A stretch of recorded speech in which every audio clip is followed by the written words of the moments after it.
제가 오늘 말씀을 준비하다가 갑자기 사랑의 언어가 생각이 나더라고요. 그래서 우리도 하나님과 이렇게 사랑의 언어로 잘 소통하고 있을까? 하나님의 사랑의 언어로 우리가 잘 소통하고 있는 건가? 라는 생각이 들었습니다. 오늘 우리가 이제 열왕기하 9장, 10장을 통해서 이제 예후에 대해서 좀 생각을 해보려는 거거든요. 이제 여러분 기억하시겠죠? 예전에 제가 하나님께서 이제 호렙산의 엘리야에게 미션 3가지를 주셨다고 말씀을 드렸어요. 하사엘에게 기름을 부어서 아람 왕이 되게 하고, 또 예후에게 기름을 부어서 이스라엘의 왕이 되게 하고, 엘리사에게 기름을 부어서 엘리야 대신 선지자가 되게 하라. 이렇게 3가지 미션을 주셨다고 얘기했었죠. 그런데 엘리야가 그 미션을 좀 제대로 수행하지는 않았어요. 그렇지만 이런 엘리야와는 상관없이 하나님은 하나님의 일을 추진해 가셨는데요. 하사엘이 아람의 왕이 되었습니다. 그래서 북이스라엘을 계속해서 공격하면서 막 이제 괴롭히고 있었죠. 그리고 엘리사 역시 엘리야의 뒤를 이어서 선지자로서 큰 활약을 하고 있었어요. 또 오늘 본문 속에서는 이제 엘리사가 예후에게 기름 붓는 것을 지시하는 이제 어떤 장면들이 나오고 있어요. 엘리야는 비록 미션을 수행하지 않았지만 그러나 하나님의 계획대로 예후 역시 이스라엘의 왕이 되는 장면이 오늘 나옵니다. 하나님께서 엘리야에게 미션을 주실 때 하신 말씀이 있었어요. 하사엘의 칼을 피하는 자를 예후가 죽일 것이요 예후의 칼을 피하는 자를 엘리사가 죽이리라. 즉 이때 엘리야는 자기 혼자만 남았다고 불평을 했잖아요. 그런데 하나님은 어떠한 방법을 통해서든지 바알 숭배자들을 처벌하실 것을 나타내 보이셨던 거죠. 정치적으로 아람을 통해서 이스라엘을 징계하시면서 바알 숭배자들을 처벌하시고, 또 국가 내부에서는 예후가 왕이 되면서 바알 숭배자들을 처벌하게 되는 거죠. 오늘 본문 열왕기하 9장과 10장에서는요, 이제 예후가 왕이 되면서 어떻게 아합의 가문이 하나님의 징계 속에 있게 되는지를 보여줍니다. 그래서 먼저 9장 1절은요, 선지자 엘리사가 이제 자신의 제자에게 미션을 주는 장면이 등장을 해요. 근데 이 내용을 보면 아주 좀 긴박하고 비밀스럽게 뭔가 진행되고 있는 미션이다라는 느낌이 들어요. 제가 본문을 읽어보겠습니다. 엘리사가 제자에게 말하는 거예요. 너는 허리를 동이고 이 기름병을 손에 가지고 길르앗 라못으로 가라.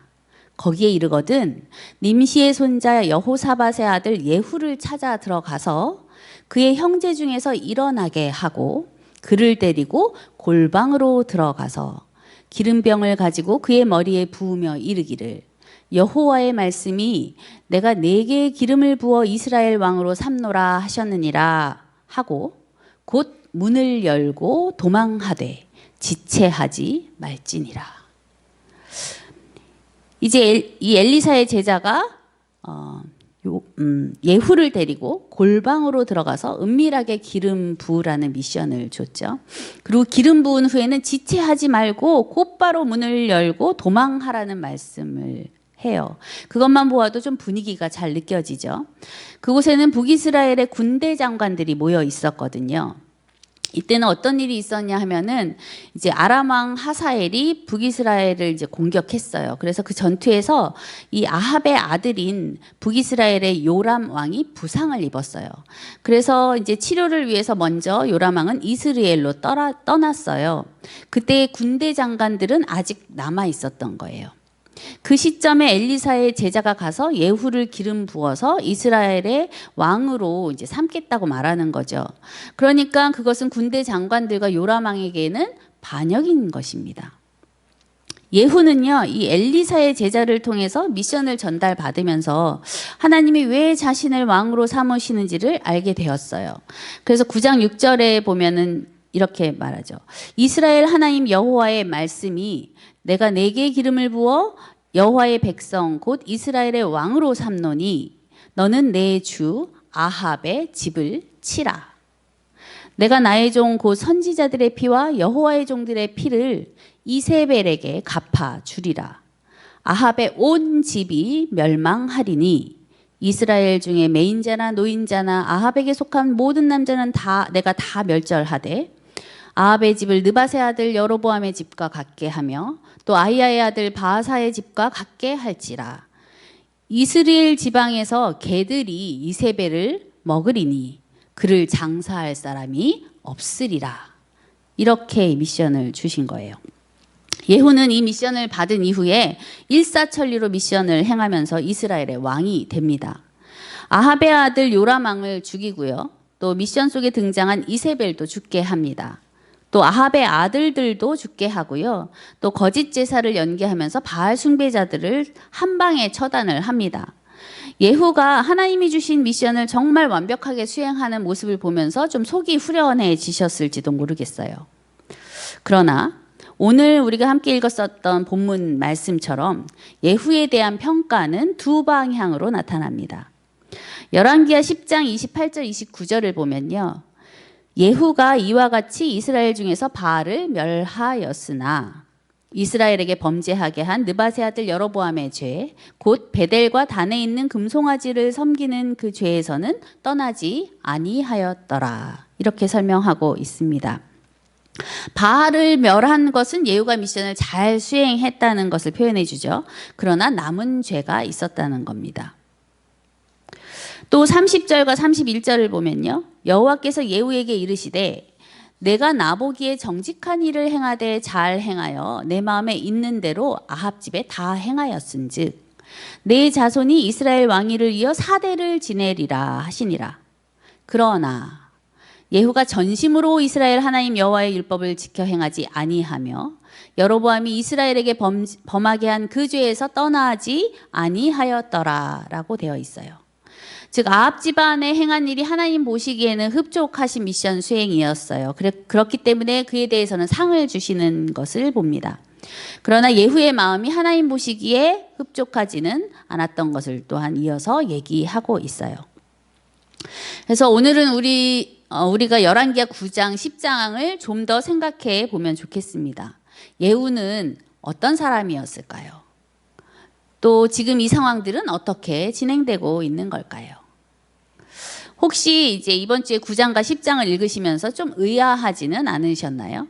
저는 좀 고개를 갸우뚱하는 것이 있었습니다. 그래서 함께 좀 고민을 해보시면 어떨까 싶었어요. 그래서 제가 제목을 붙여봤는데요. 쉽게 일어난 일 시리즈입니다. 첫 번째로는요. 예후가 왕이 되는 것이 너무 쉽게 이루어졌다는 거예요. 예후가 군대 장관들과 함께 길르앗 라못에 있었죠. 그곳에서 일종의 반역이 시작된 거예요.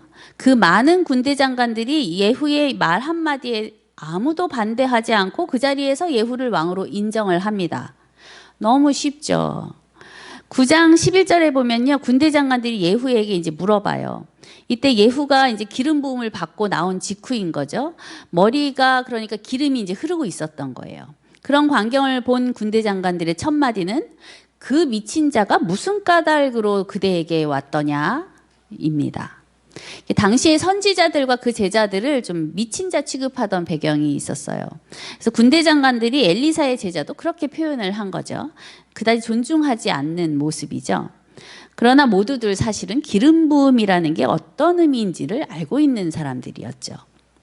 그들이 예후로부터 이제 설명을 듣고는 하나님이 예후를 이스라엘의 왕으로 기름 부으셨다는 말에 군대 장관들이 급히 자기 옷을 벗어서 깔고 나팔을 불면서 예후를 왕으로 인정합니다.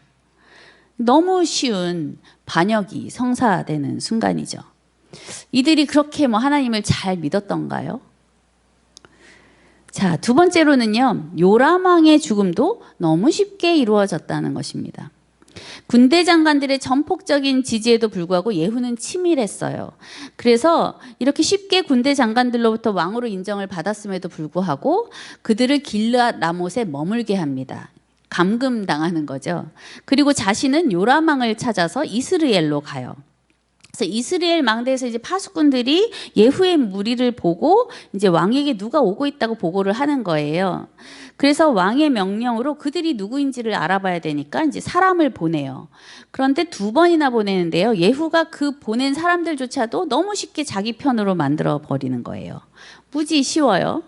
그렇게 보낸 사람들이 아무도 돌아오지 않으니까 이제 파수꾼이 저 병거 모는 모습을 보니까 예후가 모는 것처럼 미치게 몰고 오고 있다고 왕에게 말해요. 그러자 아픈 요람 왕이 이제 예후를 만나러 직접 나갑니다. 아무 의심도 없이 이제 예후를 만나러 나가는 거예요. 그렇게 나봇의 토지에서 그들이 만납니다. 자, 나봇의 토지는요, 아합 왕의 역사적인 또한 장소예요. 이제 아합 왕이 옛날에 나봇의 포도원을 갖고 싶었던 거예요. 그런데 그것은 하나님의 뜻에 맞지 않았어요. 그래서 그것을 못 갖고 시름시름 이제 고민하고 있으니까 이세벨이 전략을 짰어요. 그래서 나봇의 목숨을 무고하게 빼앗고 아합의 마음에 들어서 가지고 싶어 했던 그 나봇의 포도원을 이제 차지합니다. 그로 인해서 하나님으로부터 이제 저주의 예언을 듣게 되는 사건이 예전에 있었어요. 그 나봇의 토지에서 바로 아합의 아들인 요람의 피를 이제 흘리게 되는 거죠. 그래서 요람은 그곳에서 죽게 됩니다. 예후는 하나님의 그 예언의 말씀을 가지고 자신의 행동의 정당성을 주장하죠. 이렇게 아합의 아들을 죽이는 일 역시 아무 장애물이 없이 그냥 순적하게 진행되어 버립니다. 세 번째로는요, 이세벨의 죽음도 너무나 쉽다는 것입니다. 요람 왕이 죽고 나서 이세벨을 찾아가요, 아합이. 그래서 이세벨이 어떤 여자인가요? 우리가 앞에서 보았듯이 아합 왕은 그냥 무늬만 왕이었고 실제로 왕 노릇은 그 아내인 이세벨이 다 했잖아요. 그리고 그 기세가 아주 대단했죠. 엘리야마저도 그 목숨의 위협을 느끼고 도망할 정도였잖아요. 그런데 이 이세벨이 또한 너무나 쉽게 죽음을 맞이합니다. 그것도 예후는 말 한마디 한 것밖에 없어요. 뭐 가까이 가지도 않았어요. 예후가 이세벨을 찾아갔는데 이세벨은 저 높은 창 위에 있고 예후는 그 밑에 있는 거예요. 이세벨은 물론 겁도 먹지 않고 오히려 예후를 조롱합니다. 그런데 예후는요, 이세벨 주변에 있는 사람들에게 누가 내 편이 되겠느냐라고 말해요. 그러니까 이세벨 옆에 있던 내시 두어 명이 이렇게 쳐다보는 거예요. 그때 예후가 그 두 내시에게 이세벨을 던지라고 말합니다. 그랬더니 그 두 내시가 이세벨을 던져요, 창밖으로. 그래서 예언대로 이세벨은 그 시신조차 수습할 수 없을 정도로 처참하게 죽게 되는 거예요. 너무 싱겁지 않나요? 이세벨이 그렇게 파워 넘치는 사람이었는데 그 옆에 있던 내시 두어 명이 그냥 창 아래로 던져버렸어요. 그렇게 죽은 겁니다. 너무 쉽죠. 이제 네 번째로는 아합의 아들들 죽음조차도 너무 쉬웠다는 거죠. 이세벨이 죽은 그 다음에 있었던 일이에요. 아합의 아들이 70명이 있었는데요. 사마리아에서 특수교육을 받고 있었습니다. 이렇게 왕의 자녀 교육 같은 거죠. 그래서 그들을 돌보고 가르치는 귀족들, 즉 장로들과 선생님들이 있었어요. 왕의 자녀 70명을 돌보아야 하기 때문에 그들은 병거와 말과 또 견고한 성과 무기가 있었다고 10장에서 표현하고 있어요. 그런 그들이 예후의 말 한마디에 그냥 반역에 동참하고 아합 왕의 그 70명의 아들들을 처단합니다. 심지어 예후가 그들 예후 앞으로 나오라고 하는데 나가지도 못해요. 그러면서 그냥 왕자들의 그 목만 보내죠. 그것이 결국 이스라엘 백성들에게 예후가 자신이 왕이 되는 타당성을 주장하는 근거를 만들어 줍니다. 예후는 백성들에게 이 일이 엘리야에게 하신 그 하나님의 예언의 성취라고 말하면서 자신의 왕됨에 대해서 정당성을 주장합니다.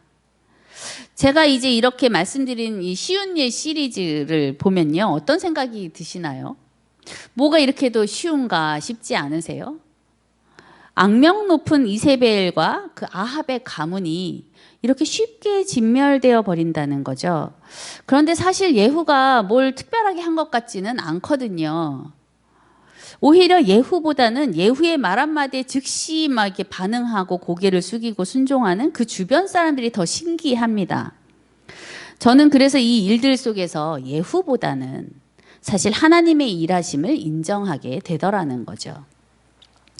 그런데 하나님이 일하시면서 예후라는 한 사람을 세워서 그 통로되게 하셨다는 것을 보게 됩니다. 예후는 순종을 통해서 통로 역할을 했던 거죠. 그 예후가요, 이제 남은 거사를 준비하면서 레갑의 아들 여호나답을 만나서 동맹을 맺는데요. 이때 예후는 이렇게 말합니다. 너도 나와 같이 하나님을 향한 마음이 진실하다면 나와 손을 잡자 이렇게 말해요. 그러면서 열왕기하 10장 16절에서 나와 함께 가서 여호와를 위한 나의 열심을 보라 이렇게 말합니다. 그리고는 백성들에게 가서 이제 거짓말을 해요. 자신은 아합보다도 바알을 더 많이 섬길 거라고요. 그래서 바알을 섬기는 제사장들과 사람들을 다 모아놓고 막 예복도 주고 제사를 드릴 수 있도록 그들을 안심시켜요. 그래서 그 사람들이 다 모이니까 그때서 그들의 생명을 다 한 방에 취합니다. 그리고는 바알의 신당과 목상을 제거하면서 바알 숭배를 그야말로 소탕해 버립니다.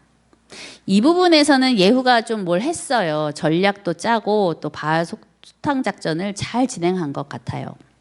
아주 화끈하게 일 처리를 한 것 같기도 하고요. 그래서 좀 속이 좀 후련해지기도 합니다. 하지만 한편으로는 우리가 이 9장이랑 쭉 읽어가면서 한편으로는 좀 섬뜩하다 하는 느낌을 가질 수도 있습니다. 그래서 우리는 이 시점에서 좀 생각해 봐야 할 이슈가 있다는 것을 발견하는 거죠. 다시 앞으로 좀 돌아가 보면요. 제가 빠뜨린 이야기들이 있거든요. 예후가요. 요람 왕을 죽인 후에 북이스라엘이 아닌 남유다의 왕인 아하시아 왕까지도 죽인 사건이 있어요. 또 아합의 아들들을 70명을 처단한 후에요. 유다의 그 아하시아 왕의 형제들까지도 다 처단한 사건이 있어요. 이 두 사건은요, 11장에 가서요, 이제 이세벨의 딸이자 유다의 요람 왕의 아내인 아달랴가 유다 왕의 자손들을 멸절하는 잔혹한 사건과 이어지기도 합니다.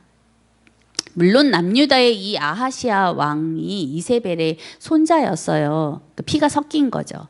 이세벨의 딸이 유다 왕 여호람의 아내가 되었어요. 그래서 여호람 역시 아합 집과 같은 길을 걸어갔다고 9장 16절에서부터 19절까지 설명이 나와 있죠. 또 여호람의 아들인 이 아하시아 왕이 이제 왕이 되면서도 역시 아합의 집 길로 행했다고 25절 이하에 설명되고 있어요. 또한 이제 역대기서를 가서 보면요, 이 사건 역시 하나님의 뜻이었다라고 나오는 설명도 있습니다. 그렇긴 하지만요, 19절에 우리가 보면요. 여호와께서 다윗을 위하여 유다 멸하기를 즐겨하지 않으셨다라는 말씀이 나오고요. 또 호세아서 1장 4절에 보면 이스라엘에서 예후가 흘린 그 피에 대한 부정적인 평가가 나오는 것을 볼 수 있습니다. 그래서 이러한 것들을 전반적으로 좀 고려해 보게 되는 거죠. 과연 예후의 이러한 행동은 적절한 것이었을까? 아니면 예후의 성정대로 지나친 열심이었을까 하는 생각을 하게 됩니다. 아까 앞에서 살펴본 바에 의하면요, 이제 이스라엘에서 파수꾼들이 보잖아요. 보면서 설명하기를 병거를 미치게 모는 걸 보니까 예후 같다, 막 이렇게 얘기를 하는 거예요. 그것을 보아도 예후의 성정이 매우 급진적이고 좀 급하구나, 아니면 뭔가 힘이 넘치는구나, 열정이 과하구나, 뭐 이런 추측들을 해볼 수 있는 거죠. 그래서 예후가 레갑 자손 여호나답에게 말했던 대사 중에 있는 여호와를 위한 나의 열심을 보라, 이 말이 저는 좀 걸렸어요. 사실상 앞에서 살펴보았듯이 예후가 왕이 되는 것이나 요람 왕의 죽음, 또 이세벨의 죽음, 그리고 아합 왕의 그 70명의 아들들의 죽음, 이런 일련의 사건들을 생각해 보세요. 이 사건들은 예후가 무엇을 대단하게 했다기보다는 하나님의 손이 하신 일이라는 생각이 들게 할 만큼 너무 쉽게 일이 진행되었어요. 예후가 노력한 것은 바알 숭배자들 소탕 작전이었죠. 그 외에 아까 말씀드렸던 그 아하시아 남유다의 왕인 아하시아와 관련된 사건들은 굳이 그 정도까지 했어야 했나 하는 의문을 한켠에 이제 품을 수 있게 만들었죠. 그러면서 여호와를 위한 나의 열심을 보라, 이렇게 자신 있게 말하는 예후가 잘 와닿지 않았습니다. 그러나 그 의문은 예후에 대한 평가를 통해서 다시 한번 생각할 기회를 주는 거죠. 예후가 이스라엘의 바알 숭배를 마무리 짓는 현장에서 하나님의 통로로 쓰임받은 것에 대해서는 하나님이 흡족해 하셨어요. 그래서 4대에 걸쳐서 왕위를 이제 보장하셨죠. 그 선물을 주셨어요. 하지만 그 앞과 바로 뒤에 예후가 여전히 이스라엘의 고질적인 죄인 우상숭배의 길을 걸어가고 있었다는 것을 평가했다는 거죠. 그리고 10장 32절에 보면요. 예후가 여로보암의 죄에서 떠나지 않았고 이때에 여호와께서 이스라엘에서 땅을 잘라내기 시작하셨다. 이렇게 나와 있어요. 그러면서 아람 왕 하사엘이 이스라엘의 모든 땅을 공격했다고 기록이 되어 있습니다. 하나님의 사랑의 언어는요. 예후가 이스라엘로 하여금 베델과 단의 금송아지를 섬기는 우상 숭배로부터 떠나게 하는 것까지도 포함되어 있었습니다. 그리고 예후가 전심으로 하나님을 사랑하기를 원하셨고 전심으로 하나님의 법을 지켜 행하기를 원하셨어요. 그러나 예후의 사랑의 언어는 여호와를 위한 나의 열심이라고 표현은 했지만 하나님을 전심으로 사랑하고 그의 법을 지키지는 않았다는 거죠. 예후의 순종은 순종대로 평가받고 상도 받았지만 예후의 여전한 죄는 그 죄대로 평가받고 대가지불을 하게 되었어요. 이스라엘 땅이 잘라내지기 시작했죠. 여전히 기회는 주어졌었으나 멸망으로 향해 달려가고 있는 내리막길이라는 느낌을 지울 수 없게 되었습니다. 우리는 어떨까요? 어떤 한 부분에서 하나님을 순종하지만 여전히 다른 한켠에서는 하나님의 사랑의 언어가 아닌 나의 열심으로 하나님을 대하고 있지는 않을까요? 그래서 작은 순종에 만족하면서 나의 열심을 자랑하고 있지는 않을지 두려워졌습니다. 과거에요, 이제 아주 오래전에 한국교회에 동반의존이라는 이 내면의 문제를 다루기 싫어했다는 얘기를 들은 적이 있어요. 동반의존이라는 이제 심리적인 문제인데요. 이 동반의존이라는 심리적 문제는 사실은 회복되어져야 하는 이슈거든요. 그런데 이 동반의존이 있는 사람들의 특징 중에 하나가 뭐냐면 누군가를 잘 섬긴다는 거예요. 근데 교회는 누군가를 잘 섬기는 사람이 필요하거든요. 그래서 이 문제가 해결되는 것을 교회가 좋아하지 않았었대요. 그러나 시간이 지나고 보니까 결국 건강하지 않은 동기에서 나오는 이런 동반의존으로 인한 섬김은 더 큰 문제를 불러일으키더라는 것을 알게 된 거죠. 그러면서 이제 동반의존이라는 이슈가 교회 안에서도 이제 드러나기 시작하고 이것이 이제 회복을 해야 되는 문제이구나라는 것을 이제 알게 되었다고 합니다. 이것이 하나의 예가 또 될 수도 있을 것 같습니다. 예수님의 십자가의 섬김으로부터 나오는 건강한 섬김이 아닌 나의 상처나 나의 열심으로 인한 섬김이 오히려 큰 문제가 될 수도 있다는 거죠. 그래서 하나님이 원하시는 열심이 아닌 나의 열심은 하나님의 마음을 시원하게 해드릴 수 없을 것입니다. 그리고 그 대가지불이 반드시 있게 되는 거죠. 그래서 오늘 우리의 그 하나님을 향한 열심은 그냥 나의 열심이 아니라 하나님 보시기에도 아름다운 열심이 되기를 소망합니다. 저에게도 여러분에게도. 그래서 하나님을 향한 건강한 열심, 하나님의 사랑의 언어를 잘 알고 표현되어지는 그런 열심이었으면 좋겠습니다. 그래서 그 열심은, 건강한 열심은 예수님의 십자가의 그 본을 따라가는 그런 건강한 열심은 아름다운 열매로 나타나게 되겠죠. 오늘 우리가 그 아름다운 열매를 맺어가기를 간절히 바랍니다.